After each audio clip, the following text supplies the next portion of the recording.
ലോകത്തിലെ ഏറ്റവും നീളം കൂടിയ പാസഞ്ചർ ട്രെയിനാണ് ആൽബുല അഥവാ ബെർണിന എന്നറിയപ്പെടുന്ന ട്രെയിന്. സ്വിറ്റ്സർലൻഡ് റിയൂഷ്യൻ റെയിൽവേ കമ്പനിയുടെ ഉടമസ്ഥതയിലാണ് ഈ ട്രെയിനുള്ളത്. ലോകത്തിലെ ഏറ്റവും നീളം കൂടിയ ഈ പാസഞ്ചർ ട്രെയിനിന് ഏകദേശം 2 കിലോമീറ്റർ അടുപ്പിച്ച് നീളമുണ്ട്.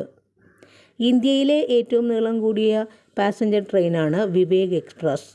ആസാം മുതൽ തമിഴ്നാട്ടിലെ കന്യാകുമാരി വരെ പോകുന്ന വിവേക് എക്സ്പ്രസ് ആണ് ഇന്ത്യയിലെ ഏറ്റവും നീളം കൂടിയ passenger train. Switzerland is now home to the world's longest passenger train. The train has 100 coaches, measures 1,910 meters and consists of 4,550 seats. The train was seen passing through the mountainous landscape in the Swiss Alps on October 29, 2022.